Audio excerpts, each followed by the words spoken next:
नाज़रीन आदाब, good morning jail के प्रोग्राम का आज का शुमारा लेकर हम आपकी खिदमत में हाजिर। मैं हूं आपका मेज़बान तबरेज़ इस्माइल।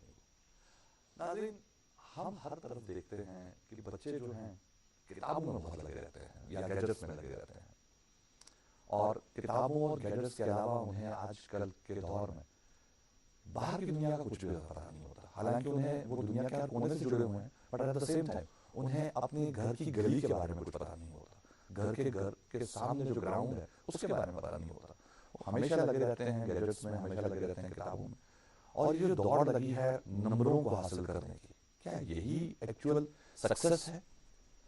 क्या यही डिसाइड करती है कि हम कितने जिंदगी में आगे कामयाब होंगे, या नंबरों के अलावा भी जिंदगी में कुछ है जो एक इंसान की पर्सनैलिटी को डेवलप करता है? आज के इस शुमारे में मैं आपके सामने रहूंगा, आपका मेजबान तबरेज़, और मेरे साथ दे रहे हैं मेरे साथी ताबिश भट्ट। अस्सलाम वालेकुम। ठीक है ताबिश, कैसे हैं आप? मैं बिल्कुल ठीक है। अस्सलाम वालेकुम नाज़रीन, आदाब, सुबह खैर, मेरी तरफ से भी प्यार और खुलूस भरा सलाम कबूल फरमाइए। और तबरेज़ भाई ने जिस बात के हवाले से प्रोग्राम का आगाज़ किया बिल्कुल सही, और मुझे जब आप ये बात कर रहे थे मुझे अपना बचपन याद आया कि इस अल्लाह के सिर्फ गिना, क्योंकि हमारे एक्सेस जो गैजेट्स का नहीं था, तो हमें अगर घर वालों की तरफ से डांट पड़ती वो इसीलिए पड़ती थी कि आप पढ़ कम रहे और खेल ज़्यादा रहे। लेकिन अभी जो हमारे वालिदैन हैं, जो न्यू जनरेशन के पेरेंट्स हैं, अभी वो यही एक्सपेक्ट कर रहे हैं अपने बच्चों से कि वो घर में ज़्यादा कम बैठे और खेले ज़्यादा, क्योंकि वो बहुत ज़रूरी। बहुत ज़्यादा गैजेट्स में हम लोग आगे हैं, बहुत ज़्यादा हम लोग घर की चार दीवारी में आगे, और आजकल हम देख रहे हैं कि हमारे बच्चों को छोटी छोटी बातों से इन्फेक्शन हो जाता है, क्योंकि उनका एक्सपोजर ही नहीं है बाहर का, इम्यून सिस्टम ही डेवलप नहीं हो पा रहा है उनका, क्योंकि हमने उनको बाहर की हवा दिखाई ही नहीं है। ठीक है, प्रोटेक्टिव होना ठीक है, लेकिन ओवर प्रोटेक्टिव होना भी एक दिक्कत है। और जो ये नंबरों की दौड़ है ताबिश, आजकल के हमारे पेरेंट्स, मैं कल एक फंक्शन में था टैगोर हॉल में, जिससे तिफ्तान के नाम से एक चिल्ड्रन थिएटर फेस्टिवल चल रहा है। टैगोर हॉल में छोटे छोटे नन्हे मुन्ने बच्चे स्कूलों के आए हुए, और वो प्ले वहाँ पर अपना खेल रहे थे, ड्रामा खेल रहे थे। मुझे उनको देख के बड़ा अच्छा लगा। कल का जो प्ले था वो था भी बहुत जबरदस्त। वो हमें ये दिखा रहा था, उस प्ले का थॉट ये था कि बच्चे घर आते हैं, मोबाइल फोन को लेकर बैठ जाते हैं, लेकिन फिर उसमें उन्होंने बताया था कि माँ बाप जब तक बच्चों के साथ क्वालिटी टाइम स्पेंड नहीं करेंगे, बच्चे गैजेट से नहीं आ सकते। और एट द सेम टाइम हम देखते हैं आज जब एक फीमेल माँ बनती है, नई नई जो माँ बनी होती है, उसे भी कुछ खास एक्सपीरियंस नहीं होता, ना ही कोई क्लास होती है इस बात के लिए कि माँ बनने के बाद आपको कैसे बिहेव करना है, कैसे रहना है। तो माँ क्या करती है, वो अक्सर अपने मोबाइल फोन का सहारा लेती है। बिल्कुल सही फरमाया। बच्चों की जो नशनुमा है, ये कलशी पढ़ना ओप्सोकर बच्चों ओप्सोकर जो मोबाइल फोन से तब बच्चे माना यम क्या है मोबाइल नहीं दूर रोजा। तो आई शुड अंडरस्टैंड करूं कि अगर इस बच्चे को आदत बनाओ शुरुआत पड़े कि मोबाइल सिटी ऐसा शुरू में स्कोर मोबाइल हाउस पर मोज दो मोबाइल हाउस पर आराउस का खेन ये सु मोबाइल पे यूटा डिपेंडेंट गो सु कहते हैं कि हम मोबाइल नहीं दूर रोज टाइम पास छे शायद करा टाइम पास छे परेशान। आजकल हम देखते हैं छोटे छोटे बच्चे आजकल मोबाइल्स की वजह से कितनी परेशानी है। छोटे बच्चों की आंखों की दिक्कत है, छोटे बच्चों का जो ब्रेन डेवलपमेंट होना चाहिए उसके लिए अब साइंस बताती है कि मोबाइल का एक्सेसिव यूज ब्रेन डेवलपमेंट को भी इफेक्ट करता है। और ये नन्हे मुन्ने बच्चे जो हैं, जो हमारा फ्यूचर है, तो कहीं ना कहीं हम अपना फ्यूचर खराब कर रहे हैं। हमारे पेरेंट्स को समझना पड़ेगा, सोचना पड़ेगा कि ये चीज बहुत गलत है हमारे बच्चों की जिंदगी के लिए, उनके फ्यूचर के लिए। नाज़रीन मोहतरम, ये बात तो बहुत वसी है, इस पर घंटों बात करें तब भी कम पड़ेगा, लेकिन आज इस प्रोग्राम में बहुत सारी जिम्मेवारियां हम पर होती हैं, वो जिम्मेवारियां हम पूरी करेंगे, खास मेहमान से आपकी मुलाकात करवाएंगे। लेकिन यहाँ वक्त तो चला है, पहले एक छोटे से वक्फे का वक्फा लेते हैं, वक्फे के बाद बात को आगे बढ़ाएंगे, कहीं जाइएगा मत।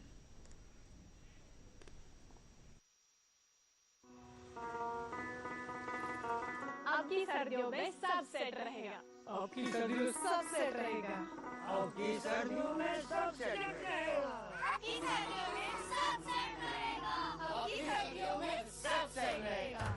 खैबर ओबीसी ग्रेड 53 में भी मजबूती से सेट हो जाए तो आपके सर्दियों में मकान, दुकान, डैम सब सेट रहेंगे। खैबर सीमेंट, दिल से बनाओ। इस्तकबाल आपका एक बार फिर से। गुड मॉर्निंग JNK में। वक्फा कहाँ से कहाँ पहुँचा हमें समझ ही नहीं आया, क्योंकि जब सुबह हम लोग बात करते हैं और जब इतने अहम टॉपिक के हवाले से बात करें तो वाकई में पता नहीं चलता कि वक्त कहाँ से गुजरा। और बिल्कुल सही फरमाया था अब्रेज भाई ने। बल्कि अब्रेज भाई, आप जो बच्चों की जो एक्सपोजर स्क्रीन के हवाले से बात कर रहे थे, तो नाज़रीन कुछ ऐसी स्टडीज़ भी आई है जिसकी वजह से ऐसा पता चला है कि ये जो बच्चे हैं आमतौर पर जो हमारे पेरेंट्स हैं और हमारी माँ है, हमारे वालिदैन हैं, वो अपने आप को डिस्ट्रैक्ट करने के लिए बच्चों के हाथ में मोबाइल थमा देते हैं। और उसकी वजह से क्या होता है, एक तो ये है कि उसकी नशोनुमा जो ब्रेन डेवलपमेंट है वो अफेक्ट होती है, और सबसे बड़ी चीज़ उसका जो अटेंशन है, अटेंशन डेफिसिट हो जाता है। यानी कि अगर आप देखेंगे कि उस बच्चे को जिसने कंटिन्यूसली फ़ोन चलाया हो, कंटिन्यूसली फ़ोन चलाता हो या खाने के दौरान भी वो फ़ोन देखता हो, एक तो उसकी जो नरिशमेंट वो ठीक नहीं होगी और जो उसका सुनने लिसनिंग पावर है वो कम हो जाती है। ऐसे बहुत केसेस भी हुए हैं कि इवेंचुअली जब आपने कंटिन्यूसली फ़ोन स्क्रीन देखा और आपके पेरेंट्स आपको बुला रहे हैं बच्चा, तो वो उसको अच्छी तरीके से केटर नहीं कर पा रहा, उसको सुन नहीं पा रहा। तो इस तरीके से भी मोबाइल एक्सपोजर जो है वो किसी न किसी तरीके से हार्मफुल हो सकता है। प्रोग्राम के आगाज़ में हम आप तक ये ऐसी बातें तो पहुंचाते ही है, और सबसे बड़ी कोशिश हमारी रहती है कि हम बोले और सुनने से ज़्यादा इस पर अमल करने की, अल्लाह ताला हमें अमल करने की तौफीक अता फरमाए। प्रोग्राम के आगाज़ में हम आप तक मौसम के हवाले से जानकारी पहुंचाते हैं, शहरों के हवाले से जानकारी पहुंचाते हैं। मैं मौसम इत्तला के मुताबिक आज मौसम बिल्कुल साफ रहेगा, लेकिन जब आज मैं जब स्टूडियो की तरफ आ रहा था तो मौसम आलूद था, ऐसा लग रहा था कि प्रेसिपिटेशन होने वाली है। लेकिन फिलहाल महकमा मौसम इत्तला के मुताबिक बिल्कुल साफ रहेगा। श्रीनगर में आज दिन का ज़्यादा से ज़्यादा दर्जा हरारत 17 डिग्री सेल्सियस और कम से कम दर्जा हरारत 3 डिग्री सेल्सियस रिकॉर्ड किया गया। और जम्मू में आज दिन का ज़्यादा से ज़्यादा दर्जा हरारत 24 डिग्री सेल्सियस, जबकि कल रात का कम से कम दर्जा हरारत 11 डिग्री सेल्सियस रिकॉर्ड किया गया। मौसम के हवाले से जब हम बात करते हैं तो सबसे पहले जब हम विंटर्स में good morning JNK show attend करते हैं तो सबसे पहले मौसम के हवाले से ही बात करते हैं। और मौसम के हवाले से इंतजार होता है बहुत ज़्यादा। और राजना, आपको बताता चलूँ कि आज सुबह जब मैं स्टूडियो की तरफ निकला तो आज पता चला कि जो हम लफ्ज़ कहते हैं कड़ाके की सर्दी, आज मेरे एक्सपीरियंस हो गया, क्योंकि बहुत सारी चीज़ों से उलझना पड़ता है। सुबह सवेरे जो आपकी गाड़ी होती है, उसकी जो शीशे वो जमे हुए होते हैं उसको ठीक करना पड़ता है। उसके बाद इंजन गाड़ी सुबह से जल्दी गर्म ताकि गाड़ी चले। बहरहाल ऐसी चीज़ों से बचना पड़ता है। हमारे यहाँ की शराब का क्या हाल है वो भी आपको बताते चले। श्रीनगर जम्मू कौमी शराब पर आज सभी गाड़ियों को सड़क के दोनों तरफ आने जाने की इजाज़त होगी। श्रीनगर सोनमर्ग गुमली रोड पर भी सभी गाड़ियों को सड़क के दोनों तरफ आने जाने की इजाज़त होगी। और मुगल रोड पर छोटी गाड़ियों को सड़क के दोनों तरफ और माल बरदार गाड़ियों को पुंछ से शोपियां की तरफ आने की इजाज़त होगी। मज़ीद मालूमात के लिए आप ट्रैफिक कंट्रोल यूनिट से रब्ता कायम कर सकते हैं। ट्रैफिक कंट्रोल यूनिट के नंबरात आपके टेलीविजन स्क्रीन पर दस्तियाब है। प्रोग्राम के आगाज़ में हम अब तक अखबार के हवाले से सुर्खियाँ पहुँचाते हैं, तो मैं तब्रेज़ भाई से गुजारिश करूँगा कि वो शुरुआत करें। जरूर अखबारों की सुर्खियां हम हमारे देखने वालों तो जरूर पहुंचाएंगे। हालांकि हम बात कर रहे थे बच्चों के हवाले से, में आपको तक ये अपडेट्स पहुंचाएंगे। जब हम अक्सर पेरेंट्स से बात करते हैं वो कहते हैं बच्चों का कंफर्ट देखते हैं तो वो चुप नहीं रहते, इसलिए मोबाइल पकड़ाना पड़ता है। लेकिन अगर थोड़ा सा गौर आप करेंगे, एक्चुअली वो कंफर्ट बच्चों का नहीं होता, वो पेरेंट्स का कंफर्ट होता है। वो पेरेंट्स अपने कंफर्ट के लिए बच्चे को मोबाइल पकड़ा देते हैं। तो हमें अपने कंफर्ट को छोड़ना पड़ेगा, क्योंकि आज से कुछ साल पहले की अगर हम बात करें तो हमारे पेरेंट्स ने भी हमें पाला है। राइट, तब गैजेट्स नहीं थे, तब फैसिलिटीज नहीं थी, तब पानी कई जगहों पर दरिया से लाना पड़ता था। आज तो नल का पानी घर तक आता है, तो वो टाइम भी आपके पास बचता है। पहले कपड़े धोने के लिए आपको नल के पास आना पड़ता था, आज आप वॉशिंग मशीन में कपड़े डाल देते हैं, तो वो टाइम भी आपको टाइम मैनेजमेंट समझ आना चाहिए। उसका कॉन्सेप्ट अगर आपने समझ लिया तो आप क्वालिटी टाइम दे पाएंगे अपने बच्चों को। क्वांटिटी ना दें, बेशक हम सब लोग आज जानते हैं कि हम क्वांटिटी टाइम नहीं दे पा रहे हैं, लेकिन क्वालिटी टाइम तो हम दे ही सकते हैं। और जो मैंने बात की जस्टिस इफ्तान की, जो आजकल ये बच्चों का थिएटर फेस्टिवल चल रहा है, और उसमें मैंने जो देखा, बच्चे जो है आर्ट के जरिए अपने अंदर की बात को बाहर निकाल पाते हैं। और आजकल वर्ल्ड वाइड जो आर्ट थेरेपी का कल्चर चला है, इट हेल्प्स अ लॉट। तो बच्चे जो बहुत सारे बच्चे ऐसे हैं जो कहीं ना कहीं एंजाइटी का शिकार हो जाते हैं, पढ़ाई की वजह से स्ट्रेस आ जाता है। तो ये स्ट्रेस को ओवरकम करने के लिए art is the best thing. चाहे आप म्यूजिक में आ जाएं, पेंटिंग में आ जाएं, ड्रामा में आ जाएं, जहां भी आ सकते हैं आर्ट से जुड़ जाते हैं। और वो आर्ट जो है वो आपकी हेल्प करता है कि आपकी एंजाइटी को कम करता है, आपके स्ट्रेस को कम करता है और आपको कंफर्टेबल करता है। बिल्कुल सही कहा आपने अब तक। और मुझे लगता है कि आजकल के जो बच्चे हैं, मुझे नहीं लगता दे हैव मच एक्सपोजर, तो मुझे नहीं लगता उनको ये भी पता होगा कि थिएटर्स होते हैं, प्ले होते हैं, because all they know is a screen, इसके ऊपर कुछ चलता है। बट इट्स गुड, मतलब अगर अभी भी वो फेस्टिवल चल रहा है तो हाँ बिल्कुल, फेस्टिवल चल रहा है और अभी 21 तारीख को उसकी क्लोजिंग है। आपको अगर वक्त मिले, पेरेंट्स से गुजारिश, बच्चों को गुजारिश बच्चों से कि अगर आपके पास वक्त हो तो आप 2 बजे टैगोर हॉल चले जाएं। 2 से 3:30 तक वहाँ ये प्ले रहता है। नन्हे मुन्ने बच्चे परफॉर्म करते हैं और कल जब मैं गया तो मुझे बड़ा अच्छा लगा, काफी सारे पेरेंट्स आए थे और वो अपने बच्चों को साथ लेकर आए थे। उनको ड्रामा दिखाया कि स्टेज पर ड्रामा कैसे होता है। टीवी मोबाइल पर तो आप देखते हैं, लेकिन स्टेज पर ड्रामा देखने का मजा ही कुछ और है। हमारे जो इस वक्त स्कूल के बच्चे हैं इस वक्त तो नाराज है कि कब हमारी भी स्कूल छुट्टियां हो जाए। उसके हवाले से भी हमारे पास आज इसमें खबर है, अखबार में वो आप तक पहुंचाएंगे। फिलहाल पहला अंग्रेजी अखबार मेरे सामने, तो इस पे खबर कुछ इस तरह से कि Kashmiri parents fear sending children outside J and K for education jobs, CM Omar Abdullah का बयान। जी उर्दू रोजनामा मेरे पास, और इसमें सबसे पहले मौसम के हवाले से खबर छाई हुई है। मौसम सरमा के दौरान लोगों की राहत रसानी के लिए तमाम इंतजाम मुकम्मल। बर्फबारी से निपटने के लिए अफराद कुव्वत और मशीनरी तैयारी की हालत में श्रीनगर और जिला सतही पर कंट्रोल रूम फाल। जी मेरे हाथ में उर्दू रोजनामा और खबर कुछ इस तरह से कि अल फलाह यूनिवर्सिटी के चांसलर मनी लॉन्ड्रिंग मामले में 13 दिन की ईडीआई हिरासत में। जी उर्दू रोजनामा मेरे पास, इससे 2 खबरें आप तक पहुंचाना चाहेंगे। पहली खबर सरमाई तातीलात के हवाले से। सरमाई तातीलात मिडिल क्लासेस तक 1 दिसंबर से, इस हवाले से कल भी सोशल मीडिया पर ऐसे हुआ था कि फिलहाल जो एडमिनिस्ट्रेटिव ने एक टेंटेटिव डेट लिया है कि फर्स्ट वीक ऑफ दिसंबर से जो है winter vacation up to the 8th class ऐसा लिया गया है डिसीजन। फिलहाल देखते हैं टेंटेटिवली कितना फिर आगे परमानेंट हो जाता है। इसी अखबार से एक और सुर्खी, 20 साल से ज्यादा पुरानी गाड़ियां, हुकूमत का फिटनेस टेस्ट की फीस में इजाफा। जी मेरे हाथ में एक अंग्रेजी रोजनामा और इससे 2 खबरें आपके सामने। पहली, all Kashmiris being treated as suspects after Delhi blast, CM says even driving a J and K vehicle in Delhi is seen as a crime today. इसी अखबार से एक और खबर लिखता है अखबार कि J and K set to make child rights commission functional. ये बहुत अच्छी खबर है बच्चों के लिए, जो ये चाइल्ड राइट कमीशन है इसको फंक्शनल कराया जा रहा है। जी अंग्रेजी रोजनामा मेरे पास, इससे भी 2 खबरें आप तक पहुंचाना चाहेंगे। Board of school education EFE 4 schools for violation of text book guidelines. और इसी अखबार से भी द पीपल की बॉटम स्प्रेड के साथ एक खबर, even in recent past elders and teachers would command highest respect, but now the cycle has taken full circle, matter needs introspection। जी मेरे हाथ में उर्दू रोजनामा खबर कुछ इस तरह से, दिल्ली धमाके की साजिश से मुतल्लिक कोई ठोस सबूत न मिलने पर एनआईए ने पूछताछ के बाद 3 डॉक्टर्स समेत 4 अफराद को रिहा कर दिया। जी आखिरी अंग्रेजी रोजनामा मेरे पास, और इसमें स्पोर्ट्स के हवाले से खबर छाया, Mumbai Jammu and Kashmir complete formalities to notch easy wins. जी मेरे हाथ में आखिरी उर्दू रोजनामा और इसके स्पोर्ट्स पेज से ये खबर जो आप तक पहुंचानी जरूरी है कि लिखता है अखबार, शुपिया में टेनिस बॉल क्रिकेट चैंपियनशिप इख्तिताम पजीर।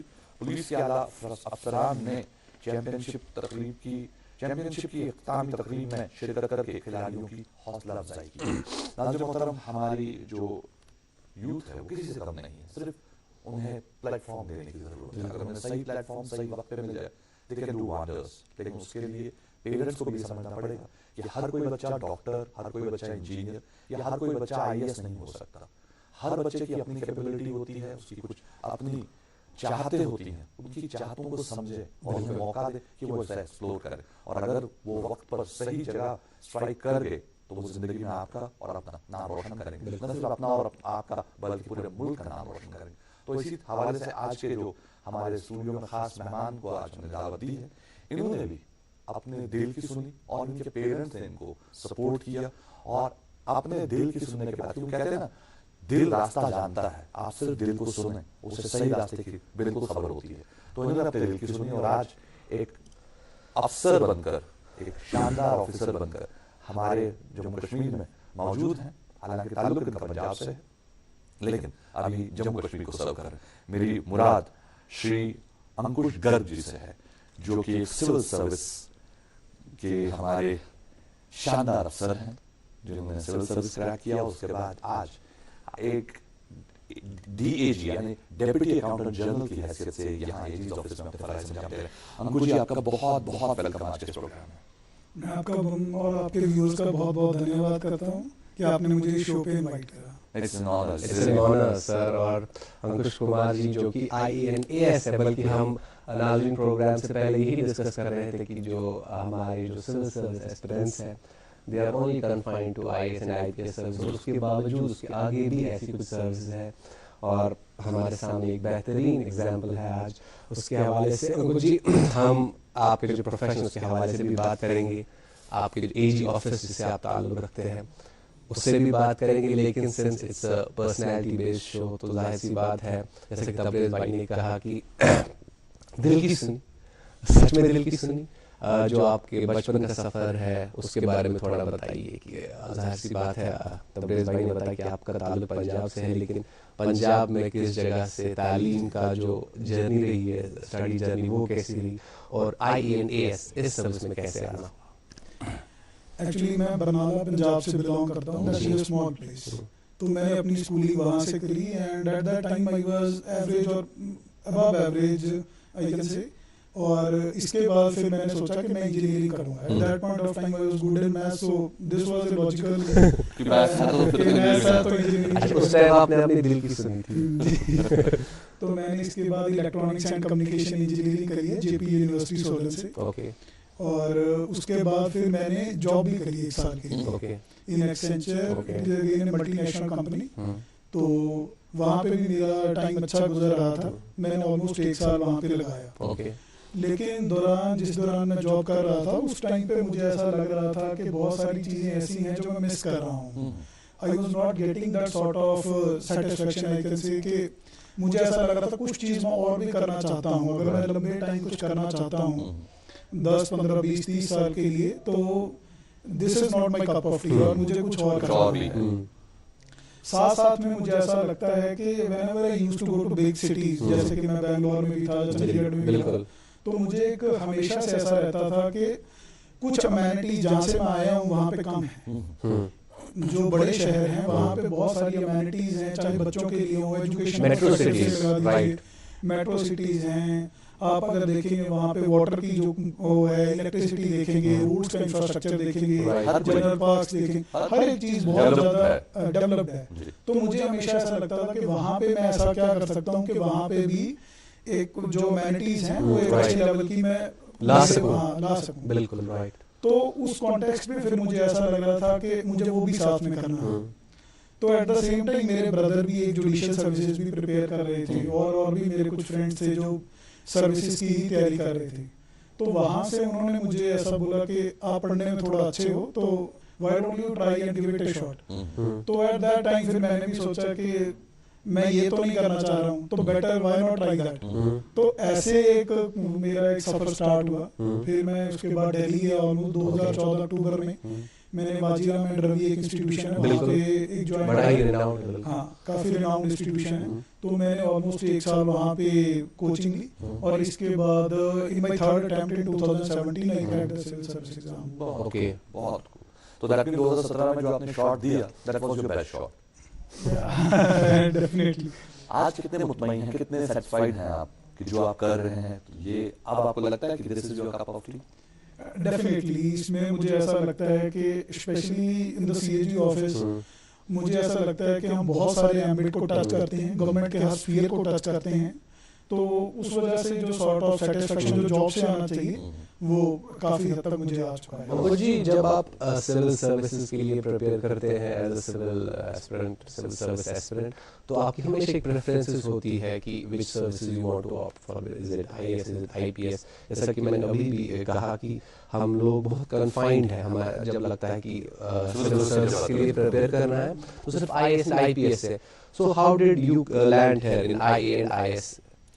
एक्चुअली अगर आप देखेंगे कार्डर एंड नॉन कार्डर काफी सर्विसेज हैं, जैसे कार्डर IAS और IPS है जी। बाकी जितनी भी सर्विसेज हैं वो ऑल इंडिया ट्रांसफर लायबिलिटी के साथ आती है। ओके। और these are central services. Okay, right. Central services, right. तो ये सारी का जो सर्विसेज हैं प्लस IAS और IPS इन सबका एक UPSC एग्जाम लेता है, civil services examination. Right, right. और उसके थ्रू इनकी रिक्रूटमेंट करी जाती है। और अगर हम कॉमन नॉलेज में जब कॉमन आम लोगों में नॉर्मली देखते हैं कि आईएएस और आईपीएस, क्योंकि वो पब्लिक का इंटरफेस उनका ज़्यादा है, तो उन सर्विसेज की नॉलेज और लोगों को उनकी अवेयरनेस ज़्यादा है। बट जो बाकी भी सर्विसेज हैं, they are also equally good, and that is why they have been included and are a part of the same civil services examination. Right. इसमें हमारी अगर रेवेन्यू सर्विसेज आप देखेंगे, इंडियन फॉरेन सर्विसेज आप देखेंगे, Indian audit and account services आप देखेंगे, Indian defence estate services, Indian railway traffic service and many other services are there. बहुत ही हैं जी। आपने एक बहुत अच्छी बात बताई कि आपने अपने ब्रदर की बात सुनी, अपने दोस्तों की बात सुनी और आपने सोचा कि मैं बेस्ट शॉट दे देता हूँ। हमारे भी काफ़ी सारे बच्चे हैं जो ये बेस्ट शॉट लेना चाहते हैं, लेकिन कहीं ना कहीं डरते हैं, कहीं ना कहीं कतराते हैं कि नहीं कर पाएंगे। ये नहीं कर पाना और हो जाना, इसमें जो बीच में जो ये गैप है, इसको कैसे फिल किया जा सकता है? मुझे ऐसा लगता है कि ये थोड़ा डिफिकल्ट डिसीजन तो होता ही है। जैसे मैं अपनी बात करूँ तो मैंने एक वेल एस्टैब्लिश्ड जॉब छोड़ी, तो obviously it was very difficult at that time to leave a certain career and then to go into a domain which is completely uncertain। कि कभी आपको पता नहीं है कि उसका रिजल्ट कैसा आएगा, बिल्कुल, और कितने साल लगेंगे। काफी बार आप जैसे इसमें 6 अटेम्प्ट्स आप दे सकते हैं, तो अगर 6 अटेम्प्ट देने के बाद भी काफी लोगों का नहीं होता है, और ये कॉमन प्रैक्टिस है, इट इज नॉट कि ये एक्सेप्शन है, क्योंकि there are only a handful of seats अगर आप देखेंगे तो बहुत मुश्किल उस टाइप में रहता है। बट मुझे ऐसा लगता है कि अगर आप थोड़े से कुछ पर्टिकुलर मेथड्स को आप फॉलो करते हैं, जैसे मैं आपको कुछ हाईलाइट भी करता हूँ जो मैंने अपने उसमें फॉलो करी। एक तो कंसिस्टेंसी फॉलो करें। राइट। कंसिस्टेंसी जैसे कि आपने अपना टाइम टेबल एक सेट कर लिया है कि मैं इस टाइम टेबल के अकॉर्डिंगली अपनी प्रिपरेशन करूंगा, और ये पर्टिकुलर, क्योंकि सिलेबस बहुत ज्यादा है, आपको कई बार ऐसा लगेगा कि ये इनफाइनाइट है और ये ऐसा समंदर है, ये कभी नहीं पाएगा। तो आपको अपनी तैयारी पता होनी चाहिए कि आपको क्या पढ़ना है, कितनी एक्सटेंट तक उस चीज को पढ़ना है, और आप उसके लिए कितना टाइम दे सकते हैं। तो और उसको आपको कंसिस्टेंटली करना है, चाहे आपको कोई एक्सीजेंसी आए। घर में काफी बार शादी आ जाती है, या कोई और एंगेजमेंट आ जाता है, काफी बार आपका घूमने का भी दिल करता है, तो आई थिंक वो आपको सारी चीजें उस टाइम पे साइड में सैक्रिफाइस करना पड़ता है। कंसिस्टेंसी उस वे में बहुत जरूरी है। दूसरा मुझे ऐसा लगता है कि आपको कॉन्फिडेंस रखना पड़ता है। जैसे मैं दिल्ली में गया, अब वहाँ पे आप देखेंगे नॉर्मली 50,000 बच्चे आपको साइमल्टेनियसली मिलेंगे जो प्रिपेयर कर रहे हैं, सीट्स आपके पास हार्डली 500-600 सीट्स। तो उस कॉन्टेक्स्ट में फिर आपको लगेगा कि यहाँ पे आईआईटी और आईआईएम से भी बच्चे हैं जो टॉप इंस्टीट्यूट्स हैं, वहाँ से आपको ऐसा लगता है कि इनसे कम्पीट कैसे करेंगे, they are already way ahead of me. तो वहाँ पे आई थिंक आपको अपनी तैयारी पे कॉन्फिडेंस रखना है, और खुद पे कॉन्फिडेंस रखना है कि अगर मैं एक सेट प्रोसीजर को फॉलो करूंगा तो मेरा क्लियर हो जाएगा। बिकॉज नहीं तो अगर आपको कॉन्फिडेंस नहीं है, कंसिस्टेंसी भी फॉलो करें, आप कॉन्फिडेंस से हार जाएंगे। आपको थोड़े दिन बाद लगेगा कि ये नहीं हो सकता है, हिम्मत टूट जाती है, आपको डर लगता रहता है, फिर आप किसी से भी बात करते हैं आपको लगेगा मैं क्या कर रहा हूँ, ये मेरा कप ऑफ टी नहीं है, मैंने गलत चूज कर लिया है, अब्रप्ट डिसीजन ले लिया है। ये जो आपने कुछ ये बात की अब्रप्ट डिसीजन की, मैं इसी के हवाले से दरअसल एक बात जहन में आ रही थी, वो इस हवाले से कि ये जो सफर होती है, जो जर्नी होती है regarding the preparation of civil services, ये बड़ा ही चैलेंजिंग होता है। कभी कभी इंसान फिर से बोलता है कि क्या मैंने सही डिसीजन लिया या नहीं। इसके हवाले से हम आराम से बात करेंगे, लेकिन हमें एक ब्रेक के लिए रुकना पड़ेगा। नाज़रीन, वक्फे के लिए रुकते हैं, वक्फे के उस पार जो बातचीत है अंकुश कुमार जी के साथ ये जारी रही। आप देखते रहिए प्रोग्राम गुड मॉर्निंग JNK।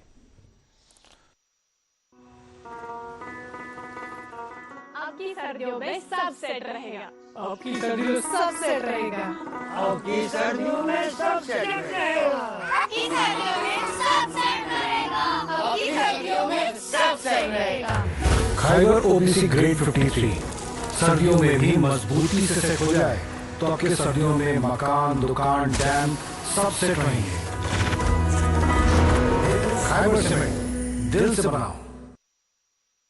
जिस इस्तकबाल आपका एक बार फिर से गुड मॉर्निंग JNK में तशरीफ फरमा है हमारे साथ Ankush Kumar ji, Indian audit and account services, अभी डिप्टी अकाउंटेंट जनरल है JNK में। अंकुश जी, हम बात कर रहे थे आपके सफ़र के हवाले से, जो आपने सफ़र तय किया था as a civil service aspirant, और मैं यही कह रहा था कमर्शियल से पहले कि जो सफ़र होता है इसमें कभी कभार इंसान को ये भी, क्योंकि आपका जब आप जब कोचिंग के लिए जाते हैं तो माहौल ऐसा होता है कि बहुत सारे students they are all preparing, और बीच में कभी कभी इंसान को ये थॉट आता है कि मैंने सही डिसीजन, और साथ ही साथ पेरेंट्स भी कभी कहते हैं कि यार आप तो जॉब कर रहे थे, फिर अचानक जॉब छोड़ के फिर से आप पैसे और इन्वेस्टिंग मनी ऑन समथिंग, सो कैसा रहता है वो सारा सफर?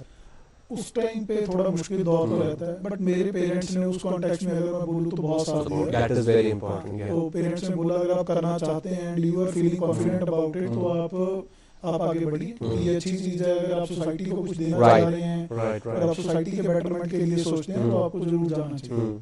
तो उस टाइम पे पेरेंट्स ने भी हेल्प करी, और जब मैंने तैयारी स्टार्ट भी करी तो आई थिंक एक और भी चीज है, डिफिकल्टी जरूर है बट तैयारी इंटरेस्टिंग बहुत है। क्योंकि आप अगर देखेंगे, आप डेली बेसिस पे जो भी आप न्यूज़पेपर जैसे रीड कर रहे थे, जो भी चीजें आती हैं वो हमारी डोमेन में भी फॉल करती हैं सिविल सर्विसेज में। तो आप वो जब चीजें देखते हैं और जो उनका बैकग्राउंड आप समझते हैं कि ये चीजें ऐसी क्यों हो रही हैं और इससे पहले क्या होता था, ये प्रैक्टिस क्यों फॉलो करी जा रही है, तो आपको बहुत चीजें इंटरेस्टिंग भी लगती हैं, जो आपको और भी इंक्विजिटिव बनाती हैं कि आप कंटिन्यूस और रीड करते रहिए और आपको मजा आता है। पढ़ने में आपको बहुत मजा आएगा, इररिस्पेक्टिव ऑफ, मुझे ऐसा लगता है कि अगर कोई भी सीरियस कैंडिडेट है और उसको थोड़ा पढ़ने का शौक है तो सिविल सर्विसेज आपको एक ऐसा प्लेटफॉर्म देता है कि आप बहुत कुछ सीख सकते हैं, जो मे बी आप चाहे क्वालिफाई करें ना करें, वो एक डिफरेंट है, बहुत ज्यादा काबिल हो जाता है। हाँ, आपको काबिल बनाने में और आपको एक सोसाइटी में आपकी एक रिकॉग्निशन जो आपको खुद लगेगी, may be in terms of आप क्वालिफिकेशन में ना आए या अपने एग्जाम नहीं क्वालिफाई, बट आप खुद बहुत कॉन्फिडेंट हो जाते हैं और नॉलेजेबल आप बहुत हो जाते हैं। जो एज अ सिविल सर्विस एक छोटा सा सवाल जो हमारे जहन में, वो ये कि फाइनेंशियल डिपेंडेंसीज भी होती है, क्या इज इट मैंडेटरी कि हर कोई शख्स जो कि मेरिटोरियस हो, जो काबिल हो, इंटेलिजेंट हो, उसको कोचिंग की जरूरत है ड्यूरिंग सिविल सर्विस प्रिपरेशन?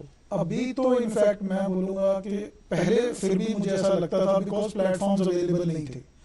अगर हम 2015 के बाद की बात करते हैं तो आई थिंक इंटरनेट का बहुत ज्यादा यूजेज हमारे इंडिया में काफी ग्रो कर रहा है उसके बाद, स्पेशली अभी तो मोबाइल फोन सबके पास और स्मार्ट हैं, तो आप और बहुत सारा एआई का यूज भी आप कर सकते हैं अगर आप स्टडी कर रहे हैं। तो आई थिंक और बहुत सारी ऐसे प्लेटफॉर्म्स हैं जो यूट्यूब पे जो फ्री ऑफ कॉस्ट आपको बहुत सारी चीजें समझा सकते हैं बड़े ही इजी मेथड में, और बड़ा साइंटिफिक यूजेज भी करते हैं वो टेक्नोलॉजी का आपको एक्सप्लेन करने में। तो आई थिंक अभी ऐसा उतनी रिक्वायरमेंट मेरे को नहीं फील होती है। मे बी अगर किसी सब्जेक्ट में आप वीक हैं और आपको पर्सनल कोई पर्टिकुलर गाइडेंस चाहिए, may be for that particular part आप कोचिंग के लिए ओरिएंटेशन आपको रहेगी। बट आज के अगर मेरे साथ जैसे बहुत सारे बच्चे भी हैं जो टच में रहते हैं, तो अभी मैं सबको यही बोलता हूँ कि आप कॉलेज में हैं, आप कॉलेज में स्टार्ट कर दीजिए प्रिपरेशन, और जो बेसिक प्रिपरेशन है जो आप करना चाहते हैं वो तो वहीं से कर सकते हैं, और बहुत सारे फ्री कोर्सेज को आप रेफर करिए। उनका मैं बता भी देता हूँ, ये मुझे टीचर अच्छे लगते हैं तो आप इनके थ्रू जा सकते हैं। बहुत खूब। यहाँ पर ये सवाल मेरे जहन में था कि मैं आपसे पूछूं, ये जो शुरुआत होती है प्रिपरेशंस की सिविल सर्विसेज के लिए, ये कहाँ से शुरू करनी चाहिए? क्या कॉलेज से या अपने स्कूल से ही, जिसका थोड़ा थोड़ा सा इसकी तरफ चलन हो ताकि उसके लिए सफर आसान हो जाए? इस सवाल का जवाब चलेंगे, लेकिन उससे पहले यहाँ एक ब्रेक के लिए रुकना पड़ेगा। नाज़िम मोहतरम, यहाँ लेते हैं कमर्शियल ब्रेक, कमर्शियल ब्रेक के बाद उस बात को आगे बढ़ाएंगे। आज के हमारे मेहमान से कहीं जाइएगा।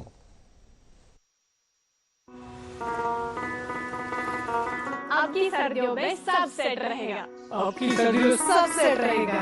आपकी सर्दियों में सब सेट रहेगा। आपकी सर्दियों में सब सेट रहेगा। आपकी सर्दियों में सब सेट रहेगा। खैबर ओबीसी ग्रेड 53 सर्दियों में भी मजबूती से सेट हो जाए तो आपके सर्दियों में मकान, दुकान, डैम सब सेट रहेंगे। खैबर सीमेंट, दिल से बनाओ। वक्फे के बाद आपका फिर से इस्तकबाल आपके मनपसंद breakfast show good morning JNK में, चाय की चुस्कियों के साथ जब आप हमारा ये शो देखते हैं तो हमें बड़ी खुशी होती है।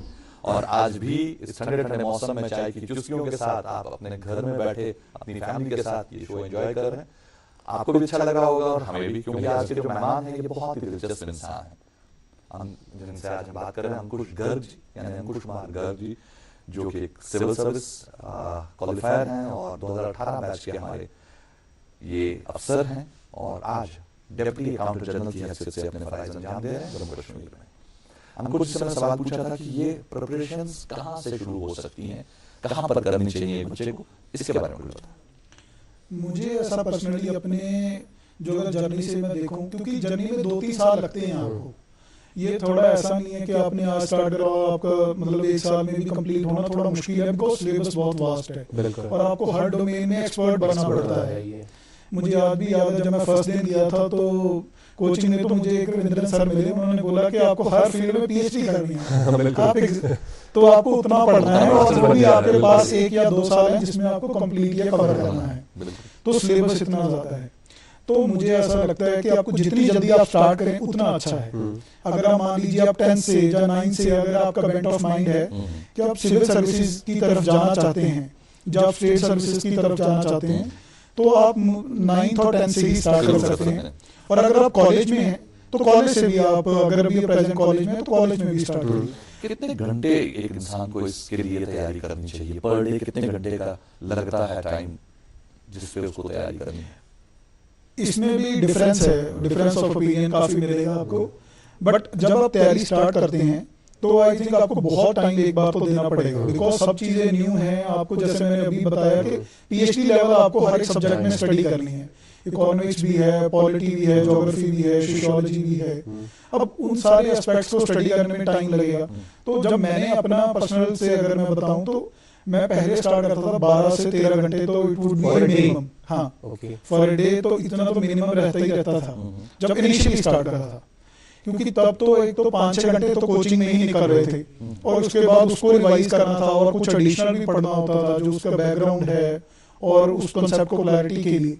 बट उसके बाद मुझे ऐसा लगता है कि जब मैंने 1 साल दिया और काफी स्टडी करी, उसके बाद आई थिंक अगर आप थोड़ा कम टाइम भी देंगे, जैसे 7-8 आवर्स भी, बट डेली बेसिस पे कंसिस्टेंटली फॉलो करेंगे, तो then also you will be able to crack. 12-13 घंटे जगह बैठकर तैयारी करना, पढ़ना, ये पॉसिबल होता है? इसके लिए कौन सी चाबी है जो एक बच्चे को बिठा सके 12-13 घंटे? इसमें मुझे लग रहा है आपकी मोटिवेशन ही है और आपका पैशन है। अगर आप मोटिवेटेड हैं और आपको आपके जहन में है कि मुझे ये क्रैक करना है, तो वो मोटिवेशन आपको ड्राइव करेगा कि आप लगातार बैठे रहें और आप स्टडी करते रहें। बहुत बहुत शुक्रिया अंकुर जी कि आपने ऐसे बताया कि क्या क्या करना पड़ता है if you are civil service. एक और चीज़ वो जहन में आ रही है वो ये कि आपने जब आपने सब्जेक्ट्स का सिलेक्शन किया था तो आपके क्या सब्जेक्ट्स थे और क्या सोच के आपने वो सब्जेक्ट्स लिए? नॉर्मली इसमें बाकी सारे सब्जेक्ट्स तो कॉमन होते हैं सबके लिए, जो जनरल स्टडीज के एग्जाम होते हैं, जब प्रीलिम्स एग्जामिनेशन है हमारा, इंटरव्यू भी हमारा सबका, एक हमें ऑप्शनल सब्जेक्ट होता है वो हमें चूज करना पड़ता है। तो इन माय केस मैंने पब्लिक एडमिनिस्ट्रेशन चूज करा। हालांकि मैंने ये बात इसलिए छेड़ दी क्योंकि you are from the engineering background और इंजीनियरिंग बैकग्राउंड के बाद पब्लिक एडमिनिस्ट्रेशन में जाना, उसके हवाले से पढ़ना, उसमें भी मुझे ऐसा लगता है बिकॉज इनिशियली मुझे इंजीनियरिंग में ऐसा लग रहा था कि मैं मैथ्स में ज्यादा अच्छा हूं तो मैं इंजीनियरिंग में चला जाता हूं। अब बाद में मैं जब इंजीनियरिंग में गया और फिर मुझे ऐसा लगा कि इन चीजों में मेरी वीकनेस है और कुछ चीजें मुझे उतना स्ट्रांगली नहीं आती। हालांकि we have Indian engineering services as well, right? हाँ, तो उस तरफ भी मेरा इसी वजह से इंक्लिनेशन थोड़ा कम था कि मुझे ऐसा लगा था कि इंजीनियरिंग सब्जेक्ट्स में कुछ जगह पे मेरी वीकनेस है और मे बी वो मुझे फ्यूचर में भी प्रॉब्लम क्रिएट करेगी। तो इस वजह से मैंने ऑल टुगेदर एक नया सब्जेक्ट चूज करने का भी सोचा। और वो पब्लिक एड उस टाइम से मुझे ऐसा लगा था वो कन्वीनियंट भी है और बहुत सारा वो जो हमारा जनरल स्टडीज के पेपर हैं उसका जो सिलेबस है उससे भी मैच करता है। तो मुझे ये था कि जनरल स्टडीज में भी बेनिफिट करेगा और ऑप्शनल सब्जेक्ट में तो करेगा। हम कुछ यहाँ पर एक सवाल मेरे जहन में, आप ये आपकी सेकंड पोस्टिंग है जी, आज आप एजीज ऑफिस में हैं एज डेप्यूटी अकाउंटेंट जनरल। ये एजीज ऑफिस बहुत सारे हमारे देखने वालों को मालूम नहीं है कि एजीज ऑफिस करता क्या है, किस तरह काम करता है और आप लोगों का डोमेन क्या रहता है, इस हवाले से बोल रहा है जी। अगर मैं Indian audit and account services की बात करूं तो हमारी Indian audit and account department के अंडर ये फॉल करता है and the broad habit it works under the aegis of the CAG of India, controller and auditor general of India. तो हमारी जो, जैसे मैंने आपको पहले ही बताया कि ऑल इंडिया लायबिलिटी रहता है जो हमारी सर्विस है। और अगर हम एजी ऑफिस के पर्टिकुलरली काम के बारे में बताऊं, इसके 2 आर्म्स हैं। One is related to the accounts and entitlement part और दूसरा हमारा है ऑडिट पार्ट। जो अकाउंट्स और एंटाइटलमेंट पार्ट है उसमें हम लोग monthly accounts, finance accounts and appropriation accounts, जो different form of government budgeting होता है उसमें हम लोग हेल्प करते हैं गवर्नमेंट की। ओके। और जो हमारा सेकंड पार्ट आ जाता है दैट इज एंटाइटलमेंट फंक्शन, इसी के साथ अकाउंट्स एंड एंटाइटलमेंट में हम पेंशन डिस्ट्रीब्यूशन करते हैं, ओके, और जीपीएफ वगैरह भी डिस्ट्रीब्यूशन करते हैं, इस टाइप के फंक्शन। ओके। और ऑडिट में हम basically act as a guardian of the public purse. हम जितना भी गवर्नमेंट द्वारा कोई भी स्पेंडिंग करी जाती है on infrastructure creation, on social spending, on welfare activities, तो हम उस सारे एक्सपेंडिचर को as per efficiency and economy evaluate करते हैं और इंश्योर करते हैं कि जो भी पैसा लगे उस पर हमारा वो सही तरीके से लगे, उस पर कंप्लीट ओवरसाइट रहे और एग्जीक्यूटिव अकाउंटेबल रहे टू द लेजिस्लेचर उस कॉन्टेक्स्ट में कि जितना भी पैसा लग रहा है उसी पर्पस के लिए लगे जिसके लिए उसको दिया गया है। बहुत ही खूब। अभी ये ऑडिट जो बात आती है आजकल, ये ऑडिट का लफ्ज जो है बड़ा कॉमन हो गया है, लोगों को सुनने में भी आता है और इस पर काफी सारी एक्टिविटीज भी रहती हैं। हर साल अब हम पिछले तकरीबन 5 साल से ऑडिट दिवस मनाते हैं। ये ऑडिट दिवस क्या होता है और इस बार तो ऑडिट दिवस के साथ साथ 2 हफ्तों का आपने प्रोग्राम भी तशकील दिया, इस हवाले से कुछ बताएं। एक्चुअली ऑडिट दिवस हम सेलिब्रेट पिछले 5 साल से स्टार्ट करना हमने करा है 2020 से। ऑडिट दिवस हमारी एक्चुअली हिस्ट्री और लेगेसी को हम सेलिब्रेट करते हैं बिकॉज जो हमारा इंस्टीट्यूशन है सच मे बी अवेयर नहीं है लोग, but it is as old as 1860। मतलब जब ईस्ट इंडिया कंपनी थी उस टाइम से जो फर्स्ट ऑडिटर जनरल थे वो अपॉइंट हुए थे। तो उस लेगेसी को जो 165 इयर्स अभी कंप्लीट हुए हैं उस लेगेसी को सेलिब्रेट करने के लिए हम ऑडिट दिवस सेलिब्रेट करते हैं और हम अपने आप को जो हमारा फेथ है उसको रीअफर्म करते हैं towards integrity, towards ensuring that India becomes Viksit Bharat by 2047, ensuring that कि ट्रांसपेरेंसी, अकाउंटेबिलिटी सारे डिपार्टमेंट्स में रहे और हमेशा जो एग्जीक्यूटिव है वो उस तरह से ही पैसा खर्चे जिस पर्पस के लिए उसको दिया गया। बहुत खूब कुछ जी। और जो आपने इस डिपार्टमेंट के हवाले से बात की, एजीज ऑफिस के, कितनी बड़ी रिस्पॉन्सिबिलिटी होती है और कितनी ज़्यादा इम्पोर्टेंस है एक अकाउंट जनरल ऑफिस की एक स्टेट में या एक यूटी में या एक पूरे कंट्री में? आई थिंक सीएजी ऑफिस जैसा कि बी आर अम्बेडकर साहब ने भी कहा है कि ये मोस्ट इम्पोर्टेंट इंस्टीट्यूशन है। It is called as the fourth pillar of, मतलब it is called the pillar of democracy also CAG of, क्योंकि हम एक इंडिपेंडेंट कॉन्स्टिट्यूशनल बॉडी हैं। हम एक ऐसी बॉडी हैं जो पूरे, अगर आप देखेंगे सेंट्रल गवर्नमेंट, स्टेट गवर्नमेंट और इधर यूटी गवर्नमेंट के कंप्लीट जो उनका एक्सपेंडिचर है उसको इवैल्यूएट करते हैं, उसकी प्रूडेंस को चेक करते हैं, उसकी प्रॉबिलिटी को चेक करते हैं, उसमें इंश्योर करते हैं कि गुड गवर्नेंस बनी रहे थ्रू आउट। हमेशा जो गवर्नेंस का पार्ट है कि उसमें कहीं भी कोताही ना हो। और इसमें जितनी भी हमें कमियां मिलती हैं उसके हम ऑडिट पैरास बनाते हैं। हम काफी 3 टाइप का बेसिकली हम ऑडिट भी करते हैं, जो फाइनेंशियल ऑडिट करते हैं, इसके बाद हम लोग कंप्लायंस ऑडिट करते हैं, परफॉर्मेंस ऑडिट करते हैं। और जो भी हमें कमियां मिलती हैं जब भी हम ऑडिट करने जाते हैं उसकी हम रिपोर्ट बनाते हैं और जो हमारी ऑडिट रिपोर्ट जो ऑनरेबल सीएजी साइन करते हैं वो हम रिस्पेक्टिव, अगर वो सेंट्रल गवर्नमेंट की है तो वो हम पार्लियामेंट में ले करते हैं थ्रू ऑनरेबल जो हमारे प्रेसिडेंट है, और अगर वो यूटी गवर्नमेंट या स्टेट की है तो हम लेफ्टिनेंट गवर्नर को वो ले करते हैं for laying the legislative assembly. और फिर बाद में वो जो हमारी पब्लिक अकाउंट कमेटी होती है, जैसे यहाँ पे यूटी में भी है, और वहाँ पे उन रिपोर्ट्स को डिस्कस करा जाता है in detail para by para. ये जो आपने बात कही कि हम रिपोर्ट तैयार करते हैं, अकाउंटेंट जनरल साहब जो फिर उसको साइन करते हैं, ये जो रिपोर्ट तैयार करना और ये सारी जो कार्रवाई होती है ये सिर्फ सरकारी महकमों की होती है या इसमें और भी कोई डिपार्टमेंट फॉल करते हैं जिनकी आप रिपोर्ट बनाते हैं?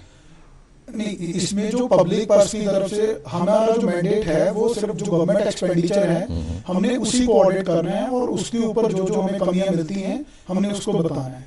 हाउएवर अगर हम देखें जैसे ईज ऑफ डूइंग बिजनेस, हम अभी आज के कॉन्टेक्स्ट में बड़ा ही रेलेवेंट है और हम उसका भी अभी परफॉर्मेंस ऑडिट कर रहे हैं। जैसे पीपीपी प्रोजेक्ट्स एक बड़े ऐसे प्रोजेक्ट्स हैं जो हम प्राइवेट प्लेयर के साथ टेकअप करते हैं, तो हम उनके ऊपर भी जो एक्सपेंडिचर होता है उसमें भी इंश्योर करते हैं कि पूरी पारदर्शिता बनी रहे। बहुत ही खूब। अच्छा अंकुर जी, अब आपने इंजीनियरिंग की पढ़ाई की थी, उसके बाद आपने पब्लिक एडमिनिस्ट्रेशन का सब्जेक्ट लिया फॉर सिविल सर्विस प्रिपरेशन, उसके बाद आप आ गए Indian audit and account services में।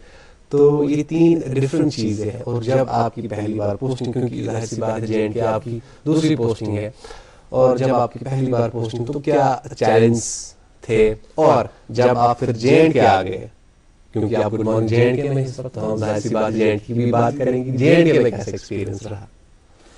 अगर मैं सबसे पहले आपके पहले क्वेश्चन का आंसर करता हूँ कि जब मैं एकेडमी में, एक्चुअली हमारी ट्रेनिंग होती है एकेडमी में, तो उसमें आपको बहुत सारी चीजें प्रीलिमिनरी बता दी जाती हैं कि this is how you have to deal in the field, जब आप काम एक्चुअल फील्ड में करेंगे, राइट।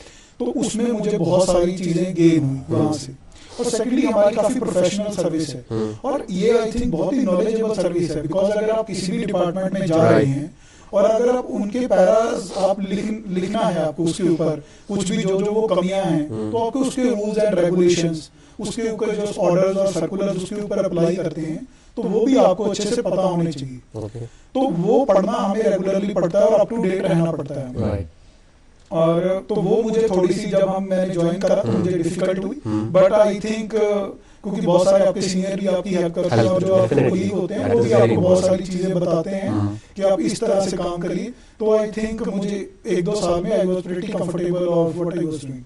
और मैं JNK में दोबारा यहाँ पे आया सेकंड पोस्टिंग के लिए, तो initially I was a bit reluctant, और मुझे JNK से थोड़ा ये लग रहा था कि यहाँ पे कैसा होगा, बट यहाँ पे जैसे ही आया तो मुझे बहुत प्यार मिला, लोगों से भी मुझे बहुत प्यार मिला, ऑफिस से भी मुझे बहुत ऐसा लगा कि कोई ऐसी बात नहीं है।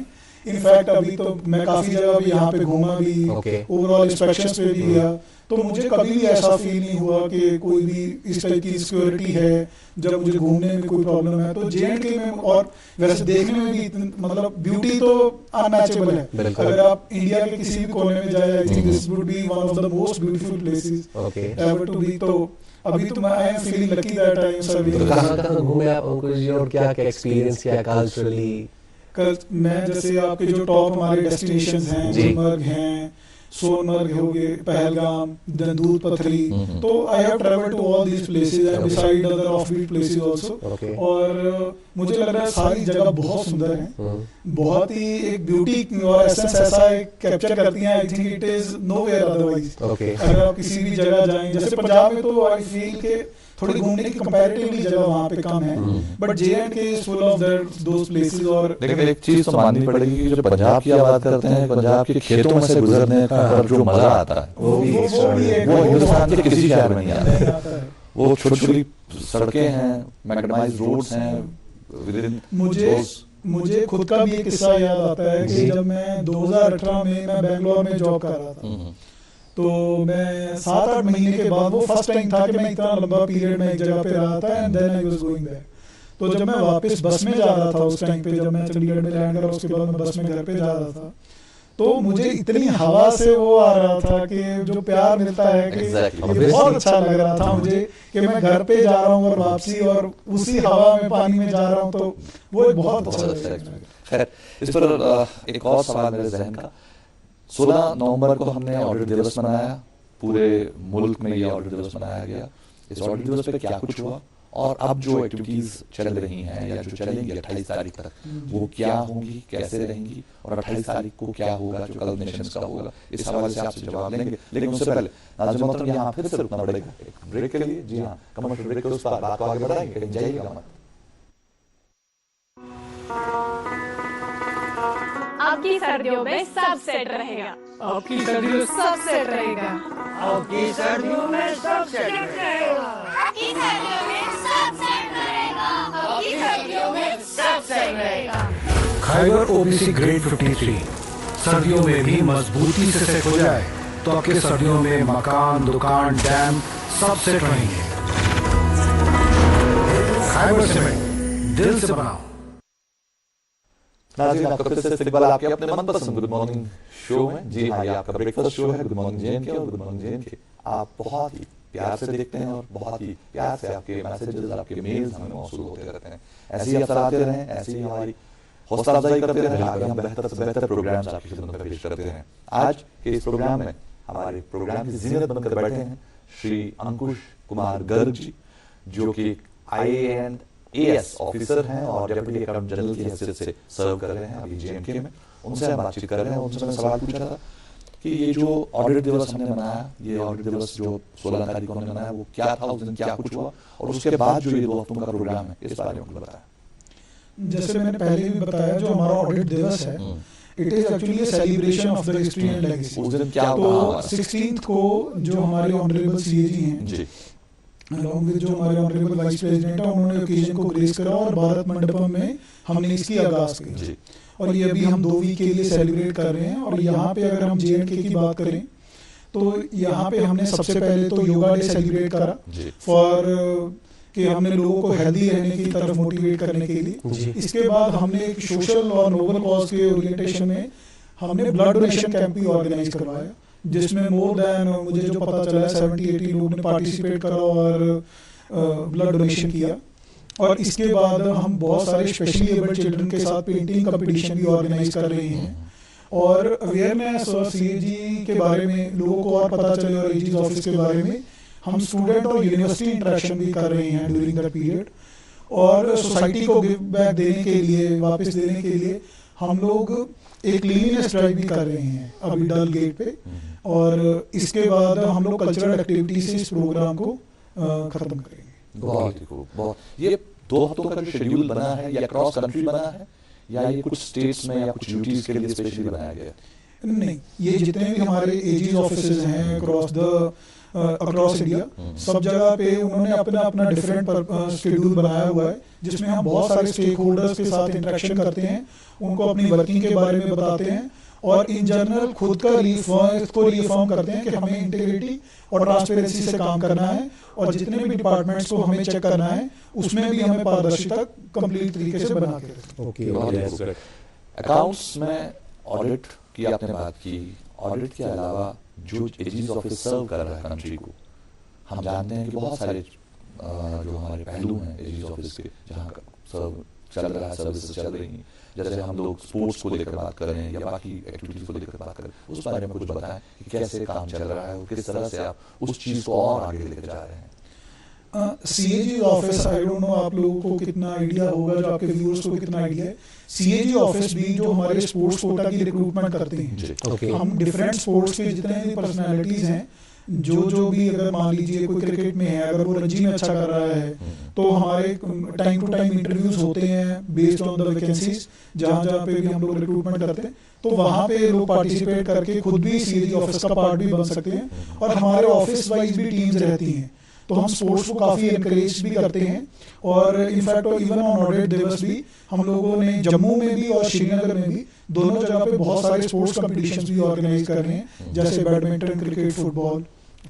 जो लोग इस पे आना चाहें, AG's ऑफिस या ऑडिट को ज्वाइन करना चाहें, सर्विस को ज्वाइन करना चाहें, अदर देन सिविल सर्विसेज, बाकी जो हमारे पोस्ट रहते हैं, उसकी कब कब होती है रिक्रूटमेंट या कब कब उसके लिए पोस्ट निकलते हैं, इसके बारे में थोड़ा बताएं, क्योंकि हमारे देखने वाले जानना चाहेंगे। एक देयर इज अनदर बोर्ड, जैसे UPSC है, there is staff selection committee, वो भी एग्जाम्स लेता है, उसमें SSC का जो एग्जाम होता है, that is also yearly examination.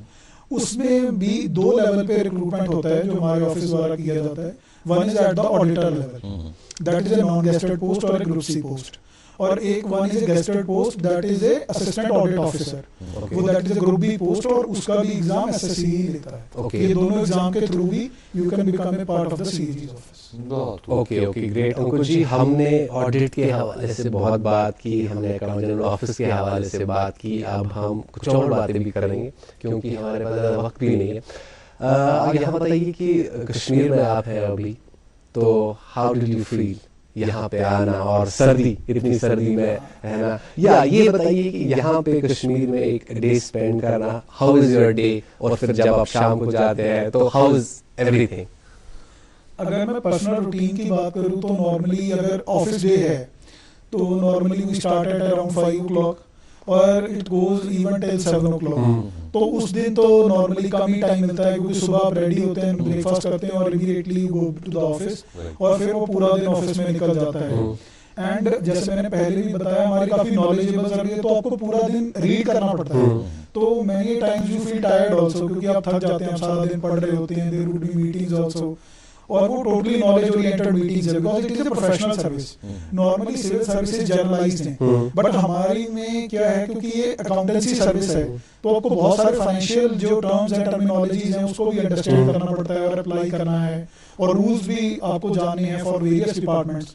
तो उस कॉन्टेक्स्ट में आपको पढ़ना बहुत पड़ता है। तो आपको हॉबीज के लिए टाइम मिलता है? आपकी नॉर्मल डेज में मैं वही बता रहा हूँ कम मिलता है। ओके। तो क्योंकि आप जब शाम को आते हैं, फिर भी हम लोग काफी बार बैडमिंटन खेलते हैं या टेबल टेनिस वो खेल देते हैं, और जो वीकेंड है कंपैरेटिवली वो फ्री रहते हैं, जिसमें हम लोग काफी बार इधर घूमने भी जा सकते हैं, इधर उधर जैसे हम लोग जाते भी हैं। और जो फिर हमारी, जैसे मेरी हॉबी है कि मुझे क्रिकेट खेलना पसंद है, तो मेरा जो स्टाइल है हम लोग काफी बार क्रिकेट भी खेलते हैं। आपका तो वैसे 5 डेज अ वीक है जी, तो उसके बाद 2 दिन बचते हैं जिसको आप अपने लिए सर्व करते हैं। जी जी, वो 2 दिन मिल जाते हैं पूरे? वो भी काफी बार काम भी रहता है, ऐसा नहीं, क्योंकि अगर आप सिविल सर्विसेज ब्रॉड टर्मिनोलॉजी में भी देखेंगे, ये इसमें आपका कोई ऐसा नहीं है कि आप 9 to 5 जॉब है, इसमें कोई टाइमिंग्स नहीं है। अगर आपको रात को भी काम करना पड़ रहा है तो आपको रात को भी करना है, क्योंकि एक्सीजेंसी भी आ सकती है, काफी बार रिपोर्ट्स भी हमारी फाइनलाइज होती हैं, तो उस कॉन्टेक्स्ट में आपको सैटरडे संडे भी काफी बार काम करना पड़ता है। ओके जी। एक बार फिर मैं उसी सवाल पे आऊंगा जिससे पहले मैं पूछ रहा था कि जो हमारी रिक्रूटमेंट होती है, जैसे आपने कहा नॉन गेस्ट पोस्ट के लिए हमारी रिक्रूटमेंट होती है एसएससी के जरिए जो काम होता है, उसके लिए जो बच्चे हमारे उत्सुक हैं या जो चाहते हैं ये काम ज्वाइन करना, तो उनके लिए कोई टिप देंगे कि उन्हें किस चीज की पढ़ाई ज्यादा करनी चाहिए, किस चीज पर ज्यादा फोकस करना चाहिए ताकि वो ये एग्जाम क्रैक कर सके और इस एग्जाम को क्रैक करने के बाद अपनी जगह बना सके एजीज ऑफिस में? जी, फर्स्ट ऑफ ऑल तो आपको ग्रेजुएशन करना मैंडेटरी है। बिल्कुल। अगर जैसे आपका ग्रेजुएशन कंप्लीट होता है किसी भी सब्जेक्ट, हाँ किसी भी सब्जेक्ट में आप ग्रेजुएशन करते हैं, क्योंकि ये जनरलाइज सर्विसेज में आते हैं, तो आप graduation is the main criteria. उसके बाद जो एसएससी एग्जाम लेता है उसमें भी अगेन 2 पेपर होते हैं, जैसे पेपर 1 है, पेपर 2 है, टियर 1 और टियर। जो टियर 1 होता है उसमें अगेन आपको जनरल स्टडीज भी पढ़नी पड़ती हैं, बट इसमें मैथ्स और English plays a major role. Civil services में कंपैरेटिवली वो पार्ट नहीं है जो मेजर रोल प्ले करता है। जनरल स्टडीज का उसमें बहुत ज्यादा पार्ट रहता है जो आपको कंप्लीटली थॉरली स्टडी करना पड़ता है। इसमें क्योंकि ये ऑब्जेक्टिव पेपर भी ज्यादा रहता है जो एसएससी का है, जैसे सिविल सर्विसेज में तो मेंस का एग्जामिनेशन है तो इट इज कंप्लीटली सब्जेक्टिव, इसमें इस टाइप का नहीं रहता है, ये ऑब्जेक्टिव पेपर होता है। तो टियर 1 में आपको जो जनरल स्टडीज हैं उसको आपको स्टडी करना पड़ता है इन एन ऑब्जेक्टिव मैनर के, आपको लिखना वगैरह उसमें नहीं, बट ज्यादा आपका फोकस इंग्लिश और मैथ पे रहता है, क्वांटम पे रहता है। और अगर आप उन सब चीजों में अच्छे हैं, जब आप उसमें मेहनत करना चाहते हैं, तो I think the door is open for you to come into AG's office also. ये जो जैसे आपने एसएससी की बात की है, सर्विस सिलेक्शन कमेटी जो होती है ये एग्जाम देती है, हर साल ये एग्जाम होते हैं जी, हर साल की एग्जाम के लिए बच्चे तैयारी करते हैं, उसके बाद अटेम्प्ट करते हैं। इसमें भी क्या ये होता है जैसे सिविल सर्विस में 6 एग्जाम्स ही होते हैं, क्या इसमें भी वैसा रहता है कि आप कितने अटेम्प्ट कर सकते हैं या इसमें कोई एज बार रहता है? इसमें भी इसमें क्योंकि मैंने इसका एग्जाम दिया नहीं है तो मुझे इतना आइडिया नहीं है, बट इसमें भी नॉर्मली आई थिंक आप 4 एग्जाम्स दे सकते हैं, और एज बार के लिए आई थिंक वही 32 इयर्स की हमारी ब्रॉड एज रहती है, उसके विदिन ही आपको ये एग्जाम देना पड़ते हैं। वापस आते हैं आपके क्रिकेट पर। आपने क्रिकेट की बात की, आपको क्रिकेट खेलना अच्छा लगता है। जहां तक हमें मालूम है कि आप क्रिकेट टीम जो एजीज की हुआ करती थी, it used to be one of the finest cricket team. या फुटबॉल की बात करें, फुटबॉल की बहुत ही बेहतरीन टीम हुआ करती थी। खासतौर पर जब हम एजीज की बात करते हैं, जो क्रिकेट टीम में एजीज में खेला करते थे, they used to be the finest players of Ranji team, तो उन्हें लेते थे। आपको कभी मौका मिला टीम के लिए खेलने का कि आप सिर्फ अपने मजे के लिए खेलते? नहीं, एक्चुअली मैं अगर शुरू से बात करूं, जब मैं 10th में था तो मुझे उस टाइम खेलने का बहुत शौक रहता था, तो मैं दोपहर में भी खेलता था, जबकि पंजाब में काफी गर्मी रहती थी, बट मैं दोपहर में भी खेलने चला जाता था। मुझे मतलब टाइम की भी कोई ऐसी लिमिटेशन नहीं रहती थी। आई रिमेम्बर मेरे मदर भी काफी बार कि अभी इस टाइम पे क्यों जा रहे हो, but still I would use to go कि मुझे खेलना है। बट क्योंकि थोड़ा स्टडीज में अच्छा था, और फिर +1 +2 में आई थिंक 11th 12th में आपको बहुत ज्यादा प्रेशर रहता है क्योंकि उस टाइम को करियर चूज करना होता है, तो उस टाइम से आई थिंक मैं थोड़ा स्पोर्ट्स से हट गए, क्योंकि फिर आपको इस साइड ही में ज्यादा बिजी हो गया। फिर जब सिविल सर्विसेज में आए तो टाइम मिलना बहुत एक कॉम्प्लिकेशन हो जाता है। लेकिन इसका मतलब तो यही हुआ ना जो मैंने शुरू में बात कही थी कि एक बच्चे को सिर्फ किताबों में नहीं रखना है, अगर वो खेलता भी है, क्योंकि आजकल हम ये मानते हैं कि चुस्त और तंदुरुस्त जिस्म में ही एक तंदुरुस्त दिमाग पनपता है। अगर आपका दिमाग आपको शार्प चाहिए, अगर आपको चाहिए कि आपका दिमाग बिल्कुल चुस्त और तंदुरुस्त रहे, उसके लिए एक हेल्दी बॉडी का होना बहुत जरूरी है। बहुत तो इस हवाले से कुछ बताएं हमारे पेरेंट्स के लिए। जो स्पेशली पेरेंट्स को, जो भी अभी पेरेंट्स हैं, जो अभी थोड़े टाइम में पेरेंट्स बनने वाले हैं, जो इसको या फिर जिनके बच्चे 5-7 साल के हैं, उनके लिए मुझे लग रहा है 2-3 टिप्स। एक तो आपको बच्चों को आउटसाइड एक्टिविटी, जैसे हम पहले भी शो के दौरान अभी बात कर रहे थे, आउटसाइड एक्टिविटी बहुत इंपॉर्टेंट है। एक तो आपको फिजिकली वो बहुत ज़्यादा काबिल बनाते हैं कि आप इधर, नहीं तो आप एक जगह पे रिस्ट्रिक्ट हो जाते हैं, आपकी मोबिलिटी बहुत ज़्यादा कम हो जाती है, फिर आपकी माइंड डेवलपमेंट कम्प्लीटली, क्योंकि आप फोन की तरफ ही देख रहे हैं, लैपटॉप की तरफ देख रहे हैं, टाइम तो आप भी पास करते हैं बट वो गैजेट्स पे ही पास हो जाता है, फिजिकल एक्टिविटी आपकी कोई वो डेवलप नहीं होती है। फर्दर आपकी इंटरपर्सनल स्किल्स, आप क्योंकि किसी से बात ही नहीं करते हैं, आप फोन पे रहते हैं या गैजेट्स पे बात, फिर आप अगर किसी के साथ खेलते हैं तो आपको एक सोशल बॉन्ड भी बनाने का पता चलता है, और आप एक मिट्टी से भी जुड़ते हैं, वो एक बहुत बड़ी बात हो जाती है। जब आप खेलते हैं तो उससे आपका एक कनेक्शन जो कम्युनिटी से भी डेवलप होता है और उस एरिया से भी डेवलप होता है, और आप उस एनवायरनमेंट को भी बहुत अच्छा फिर लाइक करना स्टार्ट कर देते हैं। तो आई थिंक जैसे हमारी एज में गैजेट्स नहीं थे तो नॉर्मली हमें कभी गैजेट्स की जरूरत नहीं पड़ी, कम से कम टिल मुझे लग रहा है कि 8th और 10th तक तो कभी एक भी गैजेट नहीं होता था। अब लेकिन आजकल जो देखा जाता है कि 5 साल का बच्चा है, उसका भी एक पर्सनल गैजेट रहता है, और पेरेंट्स काफी बार लेके भी दे देते हैं। तो मैं पेरेंट्स को वही एडवाइस करूंगा कि गैजेट से अभी दूर रखें। ये ऐसी कोई चीज नहीं है जो बच्चा बाद में नहीं सीख सकता, इनिशियली पहले उसको प्रॉपरली फिजिकली और क्या कहते हैं जो इमोशनली और जो माइंड स्ट्रॉन्ग करने के लिए उसको फिजिकल एक्टिविटी करवाएं। ये जो आपने अंकुश जी पेरेंट्स को एडवाइस दी, अब आपसे एक मैसेज या एक एडवाइस उनके लिए जो सिविल सर्विस एस्पिरेंट्स जो इस वक्त आपको देख रहे हैं, हमारी ऑडियंस में है, उनके लिए क्या मैसेज होगी? फर्स्टली तो आप मोटिवेटेड रहिए अगर आप तैयारी करना चाहते हैं, और कॉन्फिडेंट फील करिए हमेशा। डोंट फील डिसहार्टेंड कि मुझे नहीं आता है, तैयारी लंबी है। एवरी 3rd और 4th day you will always feel like कि मैं ये तैयारी छोड़ देता हूँ, this is not my cup of tea, और this is not anybody can do. आपको ये लगेगा और मैं बिल्कुल लास्ट हूँ लेग में, और कंपटीशन भी एक्सट्रीम लगेगा आपको, बहुत बार सिलेबस इतना वास्ट लगेगा। तो हमेशा आपको कॉन्फिडेंट फील करना है। मुझे अपनी जर्नी में बहुत बार अंडर कॉन्फिडेंट फील हुआ है, बहुत बार मैंने ये भी सोचा है, स्पेशली अपने मदर को मैं बोल देता हूँ कि ये डिफिकल्ट है, पता नहीं मेरे से नहीं हो पाएगा ये, तो ये कॉमन प्रैक्टिस है। और मेरे जितने कोलीग्स हैं, अभी तो बहुत सारे IAS IPS फ्रेंड्स हैं जब मेरे सर्विस में, तो वो सारे बताते हैं it is a part of everybody's journey कि सबको ये चीज फील होती रही है कि ये अच्छा नहीं है, बट मुझे ऐसा लगा है कि फिर भी आपको कॉन्फिडेंट फील करना है, और आपको मोटिवेटेड रहना है, और आपको एक कंसिस्टेंट अप्रोच से इस एग्जाम की तैयारी करनी है। आई थिंक अगर ये आप तीनों चीजें फॉलो करेंगे, इट इज श्योर दैट कि कामयाब आप किसी न किसी एक्सटेंट पे डेफिनेटली हो जाए। बहुत बहुत शुक्रिया आपका, बहुत शुक्रिया अंकुश जी, आज आप हमारे स्टूडियो आए, आपने अपना कीमती वक्त हमें दिया, आपने आज इतनी अच्छी अच्छी बातें हमारे देखने वालों के साथ शेयर की, उसके लिए आपका बहुत बहुत धन्यवाद। और एक बार फिर हमारी तरफ से आपको इस ऑडिट दिवस की और इस पूरे 2 हफ्तों के ऑडिट जो सेलिब्रेशन उसकी बहुत बहुत शुभकामनाएं। मैं भी आपको और आपके व्यूअर्स को मुझे इनवाइट करने के लिए बहुत बहुत धन्यवाद करता हूं, और आपने हमें एक एवेन्यू दिया कि हम अवेयरनेस क्रिएट कर पाएं एजीज ऑफिस के बारे में, ऑडिट दिवस के बारे में, और इन जनरल सिविल सर्विसेज के बारे में, और लोगों को गाइड कर पाएं। तो I think it will go a long way helping all of the aspirants as well as general public. इंशाल्लाह, थैंक यू सो मच। तो नाज़रीन मोहतरम, ये थे श्री अंकुश कुमार गर्ग जी, जो आज हमारे इस शो की जिम्मेदारी बनकर बैठे थे। हालांकि बातों में एक बात बहुत अच्छी सामने आई कि खेल, जब हम बच्चों को खेलने की तरफ लाते हैं, मिट्टी के साथ खिलाते हैं या ग्राउंड में लेकर जाते हैं, तो ये जो स्पोर्ट्स है, ये बच्चे में वो एक चीज डेवलप करता है जहां पर उसे समझ आता है कि गिरकर फिर से उठना किसे कहते हैं, गिरकर भी दोबारा उठा जा सकता है, और दोबारा उठकर फिर लड़ा जा सकता है, फिर मेहनत की जा सकती है, और फिर कामयाबी हासिल की जा सकती है। ऐसा नहीं होता कि आप एक बार गिर गए और अब आप कुछ नहीं कर पाएंगे। खेल आपको ये समझाता है, ये सिखाता है, और खेल खेलने में आप जो सोशल बॉन्डिंग में आ जाते हैं, जो एक कनेक्ट बनता है, वो बहुत ही शानदार होता है। हमें पूरी उम्मीद है कि आज के इस प्रोग्राम से आपने बहुत कुछ समझा होगा, बहुत कुछ सीखा होगा, और खासकर सिविल सर्विस जब बात आती है तो जहां पर आपको हर दूसरे या तीसरे दिन ऐसा लगता है कि ये प्रिपरेशन मुझसे नहीं होगी, मेरे से नहीं कर पाऊंगा, वो छोड़ दीजिए। वहां पर कॉन्फिडेंट रहिए, हिम्मत से काम लीजिए और कंसिस्टेंसी बनाए रखिए। इंशाल्लाह कामयाबी आपके कदम जरूर चूमेगी। तो आज के प्रोग्राम में बस इतना ही। इंशाल्लाह कल सुबह ठीक 8 बजे आपकी खिदमत में फिर हाजिर होंगे। जब तक के लिए दीजिए इसी अपने पद के साथ इजाजत कि आप अपना ख्याल ढेर सारा रखेंगे, खुश रहेंगे, हर तरफ खुशहाली फैलाएंगे और हर किसी की हिम्मत बढ़ाएंगे। अल्लाह हाफिज।